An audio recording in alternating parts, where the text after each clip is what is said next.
il y a l'air d'avoir un petit peu d'activité au niveau de cette grotte et effectivement, hem, vous discernez des créatures qui ont l'air d'être des créatures, qui ressemblent à des oiseaux avec un bec noir et qui ont une forme humanoïde. Bah, des Tengu en gros. En gros, oh oui. On les discerne où par rapport à nous? Sont devant nous. Elles sont ouais, les créatures sont devant vous, en un petit peu, plus haut que vous, à flanc de montagne. Enfin, vous discernez surtout un ou 2 gardes qui sont devant une grotte. Est-ce que la grotte semble être un passage obligatoire pour nous? Par rapport à Non, notre pas du plan? tout, le chemin continue à longer vers le bas. Je vais déjà en informer le groupe, de leur dire sur quoi qu'on voit et leur demander qu'est-ce que vous en pensez. Est-ce que vous voulez aller voir ce qui se trouve dans cette grotte ou est-ce qu'on les évite vu qu'on est pressé pour aller chercher des informations sur notre ami Rain? Bon, apparemment, ils sont assez intelligents, mais on risque d'avoir des problèmes en allant les voir. Après, je pense vers cette grotte, Priorité. c'est sûrement qu'il y a quelque chose dedans, mais priorité à Rennes, non, vous pensez pas? Honnêtement, je me demande si je serais pas presque prêt à aller prendre le risque et à leur poser une question tout simplement. Ouais, Vu, j'ai qu'ils pensé vu- à ça aussi. vu qu'ils habitent la région, ils doivent connaître la reine engloutie et connaissent peut-être le meilleur chemin, le plus rapide pour s'y rendre. Et peut-être C'est qu'ils ont vu quelque chose, des déplacements. exactement. C'est peut-être qu'ils ont pu constater du mouvement dans la direction de la reine engloutie ces derniers temps. C'est peut-être un risque à prendre. Je suis d'accord avec vous, mais montrons-nous absolument pas agressifs dès notre arrivée. Qu'est-ce que t'en Je penses pense qu'il y a? je propose que nous ne nous présentions pas tous, au cas où leurs intentions seraient agressives, que nous ayons encore un atout dans notre manche. Ouais, ouais, on pourrait tout à fait imaginer que Kuro reste en, en retrait avec son arc ou quoi, et je pourrais aller moi me présenter. Euh, Moi, j'ai vraiment envie de leur parler, parce que c'est une race qui ressemble plus ou moins très très loin à la mienne, et puis ça peut être intéressant, ils ont un rapport avec le vent aussi. J'ai vraiment envie de leur parler en fait. Du coup, le problème, c'est que nous, on peut pas te couvrir de loin. Enfin, moi, je peux pas te couvrir de loin, en tout cas. Moi, Rokan, reste avec Tilia, et puis toi tu viens avec moi. effectivement, Ouais, ça... je peux vous couvrir de loin, mais je suis un bien piètre tireur. Ouais, bon, on peut toujours prendre le risque, hein. C'est pas un souci.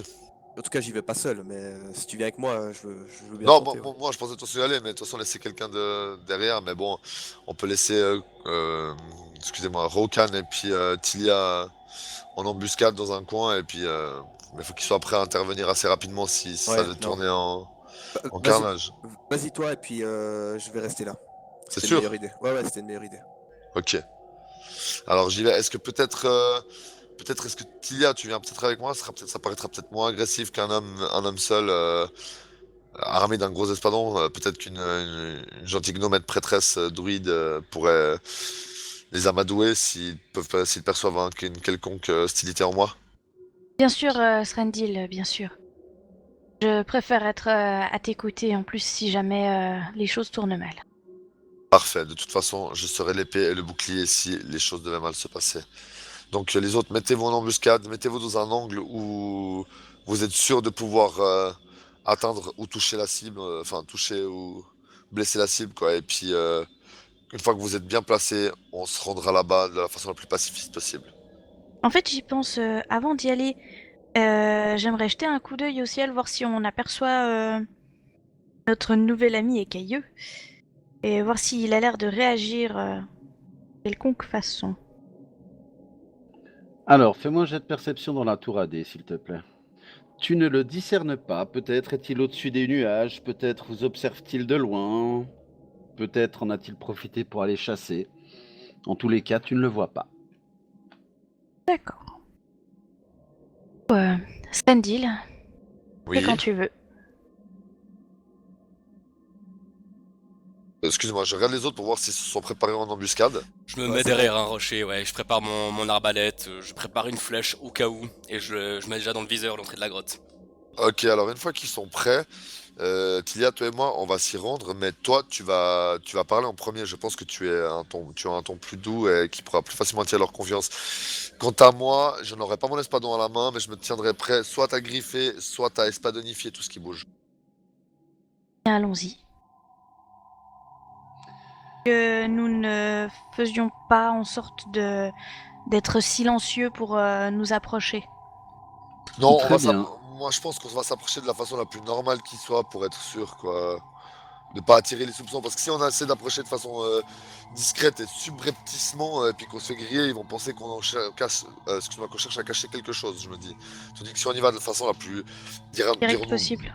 pas dire, ouais, mais banale et normale, comme des gens qui passent par là, ce que nous sommes au final, mais tu vois, je pense que ça pourrait moins attirer l'attention.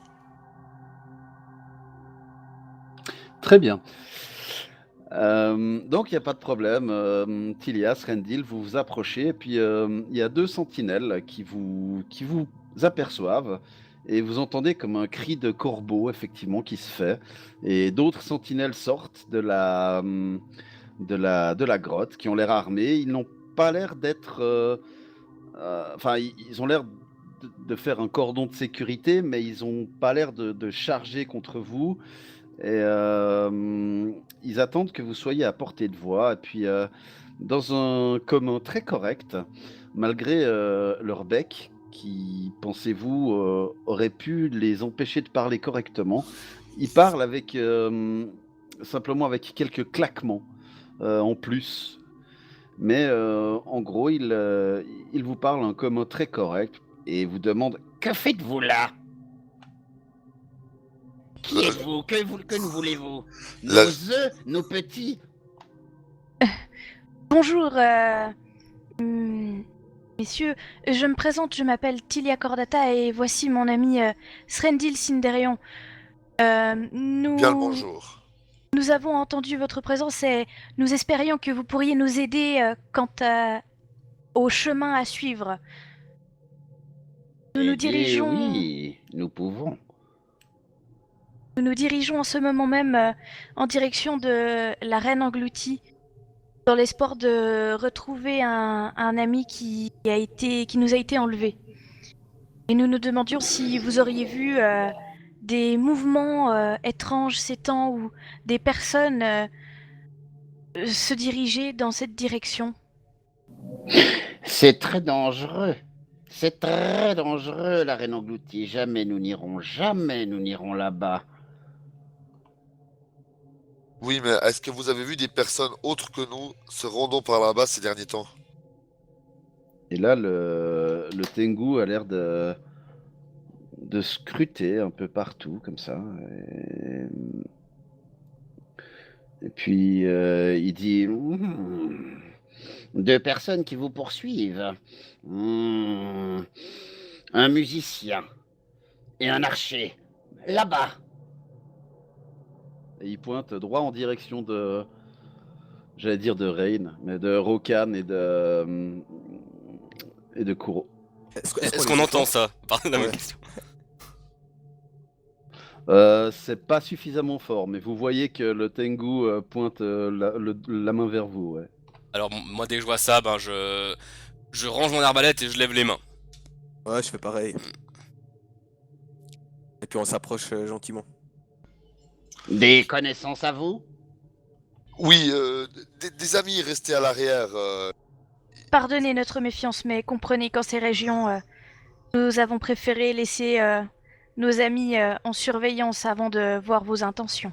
Nous ne voulions surtout pas vous paraître agressifs, en tout cas, car nous nous sommes dit qu'un si un groupe de quatre venait vous importuner tout d'un coup, peut-être vous senteriez-vous agressé, et nous voulions simplement un renseignement, car nous recherchons un ami qui nous est très cher et nous voulons absolument le retrouver. Et là, vous entendez pardon, venir du fond de la caverne une voix qui semble plus ancienne. Qu'ils rentrent, qu'ils viennent me voir, que je sonde leurs esprits. Coup d'œil Ben, à Srendil. sans dire un mot, je hoche juste de la tête en te regardant. On y va? Ça a l'air cool. Allons-y, oui. Et donc, les gardes laissent approcher Rokan et Kuro, et puis ils vous amènent à l'intérieur de, pardon, à l'intérieur de la grotte, qui ressemble à un complexe de grottes. Il y a l'air d'avoir, ça a l'air d'être en guillemets un lotissement, un nid pour toute une petite tribu. Et il vous guide parmi les tunnels jusqu'à une pièce qui est emplie de... Enfin, dont la partie supérieure est emplie de fumée. Ça pique un peu les yeux et vous voyez un vieux Tengu qui est assis près du feu avec des colifichets autour du cou, une espèce de grand bâton dans sa main. Bâton qui a l'air d'être lui aussi orné de beaucoup de colifichets. Et puis, pas mal d'accessoires traînent autour de lui. Et Tilia, d'après ce que tu as lu dans certains ouvrages, tu identifies ça comme étant probablement des accessoires pour des rituels chamaniques, certainement. Et le vieux Tengu se lève et s'approche de vous. Ah, des voyageurs. Il fait bien longtemps que nous n'en avons pas vu. Oui. Hmm. Hmm. Celui-là sans la chair et le sang. Celle-là sans la forêt. Celui-là. Celui-là est un cousin des ennemis de nos petits et de nos œufs, dit-il en passant devant Rokan. Et celui-là. Celui-là semble être un de ceux qui portent nos cousins. Que voulez-vous? Eh bien, comme nous l'avions expliqué, nous ne vous voulons absolument aucun mal et nous ne sommes nullement ici pour vous ou vos œufs. Je ne vous demande pas ce que vous ne voulez pas, je vous demande ce que vous voulez. Ce que nous voulons, c'est retrouver notre ami. Votre ami. C'est bien d'avoir des amis. Nous pensons qu'il y ait de fortes chances qu'il ait été amené à la reine engloutie, car c'est une urine tassilonienne. Et ceux qui nous l'ont enlevé sont extrêmement intéressés par ce genre d'endroit. Les anciens esprits corrompus. Exact.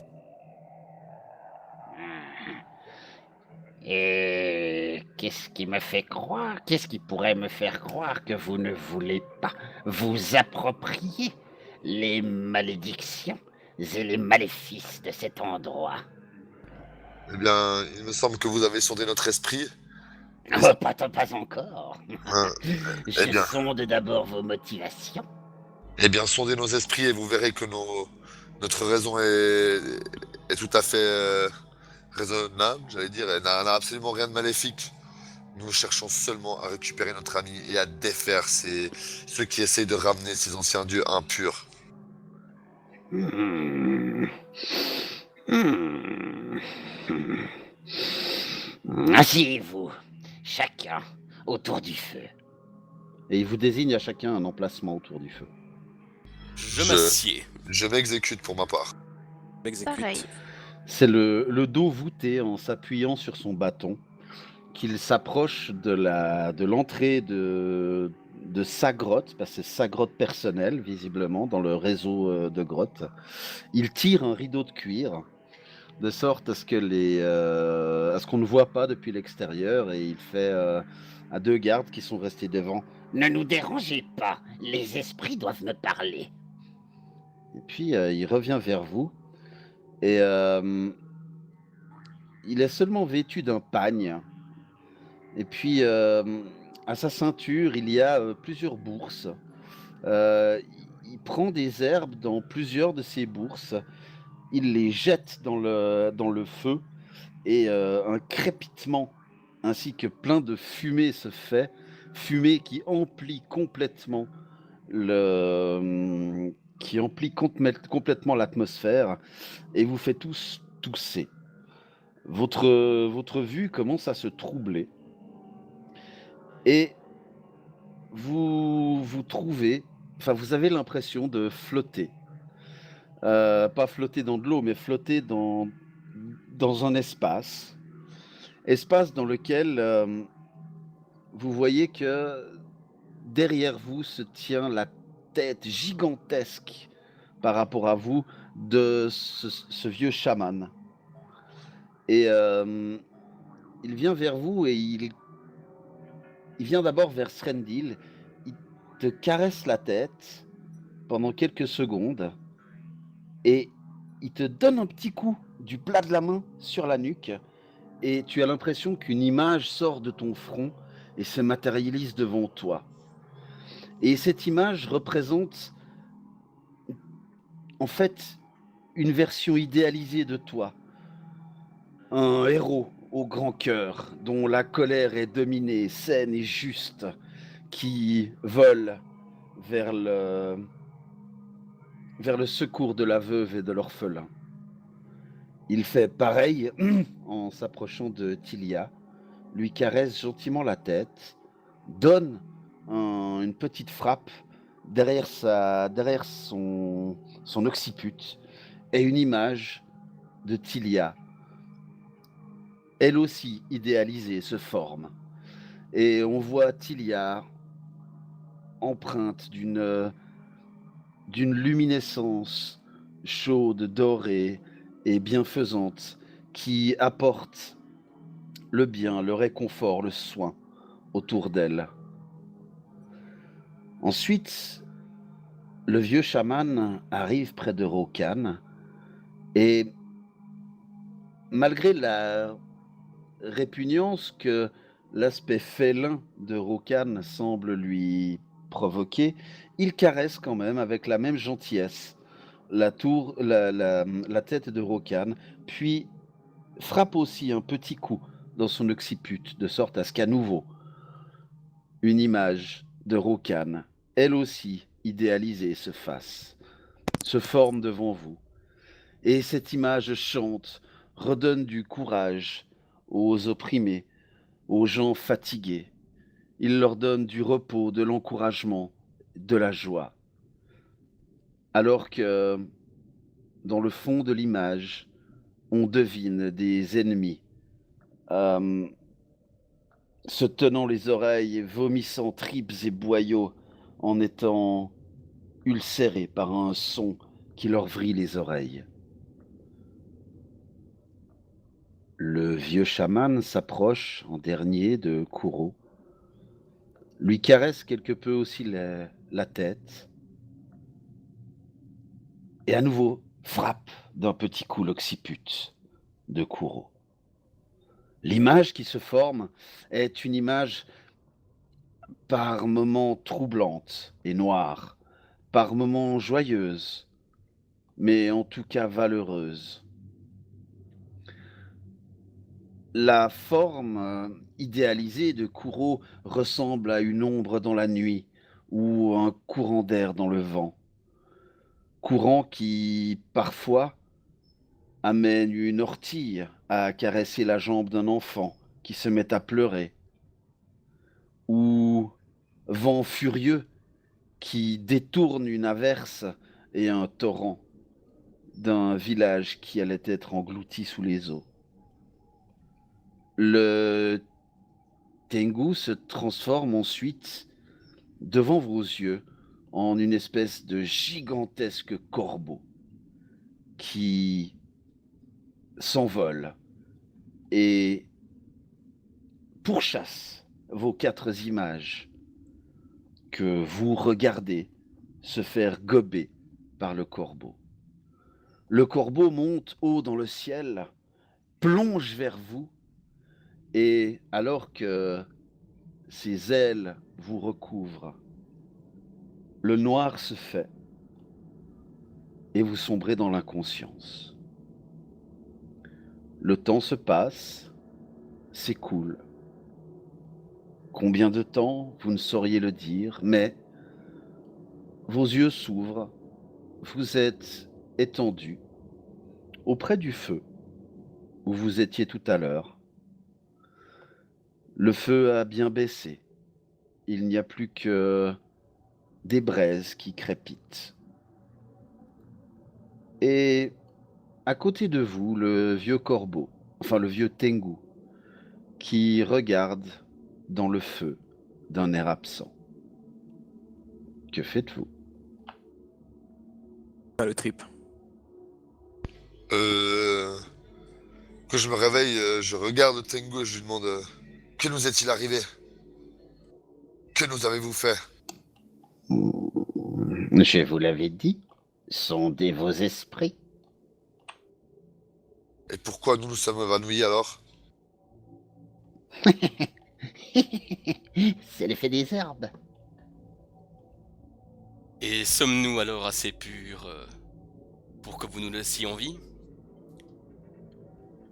Mais bien évidemment, nous ne sommes pas du genre à tuer ainsi. Nous tuons seulement quand il le faut. Alors vous aussi vous êtes purs. Venant d'un chat, je ne sais pas comment je dois le prendre. Mais bon, on va dire que je vais bien le prendre. J'ai vu une belle image de vous. Et là, je le regardais et je lui dis trêve d'informations inutiles. Que pouvez-vous faire pour nous aider? Eh bien déjà, vous vous laissez passer. Mais je peux aussi vous prévenir. Nous prévenir de quoi? La pyramide des marais que vous cherchez, que vous appelez Reine engloutie, est un lieu terrible. C'est un lieu de mort. N'y allez pas. Vous risquez fort d'y laisser des plumes. Si c'est pour sauver notre vie, c'est la vie que j'y laisserai. Pareil. Pareil. Cela correspond bien aux images de vous dont mon esprit s'est régalé. Mais je vous recommande quand même la plus extrême prudence. Ces dernières années, ces dernières lunes, des forces obscures se sont mises en marche à travers le monde. Les esprits m'ont parlé, les esprits de la nature et du vent. Ceux-ci m'ont dit, oui, que d'anciens seigneurs se réveillent. Et C'est justement ce que nous cherchons à éviter. ainsi donc, vous seriez les envoyés des esprits?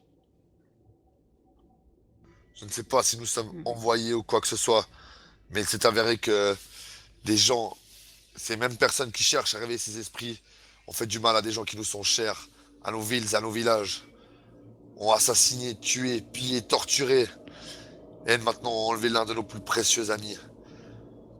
Qu'ils soient à la lie des dieux, peu importe, qu'ils soient des anciens seigneurs, qu'ils soient des chefs de guerre, qu'ils soient des combattants ou que sais-je. Je déferai ces gens de mes propres mains. Je ramènerai notre ami de par-delà les plombs et les enfers. Et je ferai payer à ces soi-disant seigneurs au centuple ce que leurs pourris de disciples nous ont fait. Très bien, très bien. Oui, je vois. La colère en toi, je la vois. Je la sens. Mais fie-toi à ta colère, mais pas à ta haine. Jamais à la haine. Tu ne dois te fier. Bien mauvaise conseillère. Oui, oui, une mauvaise conseillère. Bien. Attendez. Laissez-moi voir. Et là, il se lève. Et il a l'air de fouiller dans ses affaires. Et puis, il sort une espèce de... C'est pas une sphère, ça ressemble plutôt à un bocal, à une espèce de bouteille, un truc comme ça, qui a l'air d'être cacheté à la cire. Et il dit... Je ne peux pas faire grand-chose de plus pour vous. Mais prenez ceci. Quand le désespoir atteindra son sommet, quand la victoire semblera à portée de main de vos ennemis, eh bien, brisez cette bouteille et l'espoir reviendra peut-être. Je tends les bras les mains pour m'en emparer. Et je lui adresse un regard franc et sincère et je lui dis je Je ne sais comment vous remercier. C'est certainement un cadeau inestimable et je vous en serai éternellement gré. J'espère ne pas avoir besoin de m'en servir, mais merci beaucoup. Vous en aurez besoin. Oh oui, vous en aurez besoin. Mais bon, maintenant assez. Partez. N'attirez pas sur cette petite communauté l'œil sombre des anciens maîtres. Partez, et que votre mission soit une réussite, si vous êtes bien ceux que je crois que vous prétendez être.